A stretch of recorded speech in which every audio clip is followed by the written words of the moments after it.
Aujourd'hui, je te propose une incursion dans mes cahiers à dessin. Nous allons vivre une rétrospective sur l'année. Je vais te montrer tout ce que j'ai réalisé dans mes projets personnels, dans mes cours avec les étudiants, ainsi que dans le magazine Évasion Dessin. J'espère que ça va t'inspirer toi aussi à choisir un médium ou un sujet de dessin ou d'art et de commencer à dessiner cette année. Un de mes champs d'études principaux, c'est le réalisme, notamment animalier et humain. Pour cette raison-là, j'ai continué à pratiquer les proportions des animaux, entre autres. Donc, toujours bien comprendre comment ils sont constitués, ensuite leur visage de façon simplifiée et le rendu réaliste des textures et des poils. Même chose pour le corps humain. Le corps humain, c'est un sujet fascinant, autant pour les danseurs dans leur entier que juste des mains, par exemple. Donc, il y a beaucoup de détails de conception à comprendre pour réaliser ces objets-là qui sont complexes, mais de façon proportionnée. En même temps, le rendu réaliste continue à m'intéresser avec des projets au fusain ou avec des projets au crayon de plomb.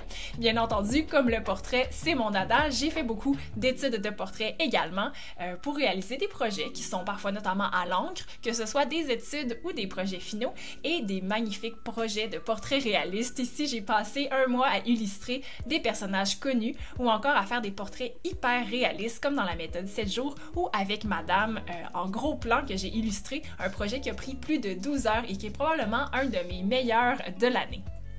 Là où cette année, ça a été vraiment différent, c'est que j'ai décidé de me plonger amplement dans la couleur et ça dans de nombreux médiums. D'abord, le crayon de couleur et le pastel. J'ai pris le temps de faire de nombreux projets pour aider mes étudiants ainsi que moi-même à vraiment comprendre les mélanges et à faire un rendu intéressant, que ça ait été pour des petits projets de paysages ou d'animaux, donc des œuvres flamboyantes qui sont nées du crayon de couleur et du pastel.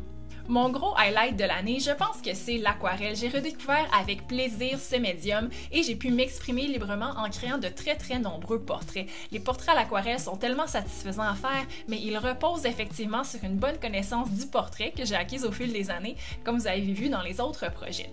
Et bien sûr, pour réaliser de bons portraits à l'aquarelle, ça prend aussi des techniques de portrait plus simples. Donc, en plus des projets comme ça, j'ai fait aussi de nombreux petits projets de base, donc des fleurs, des feuilles, juste des pratiques, juste des petits paysages pour vraiment reconnecter avec l'aquarelle puis avoir une sensation, une fluidité, une facilité avec le médium.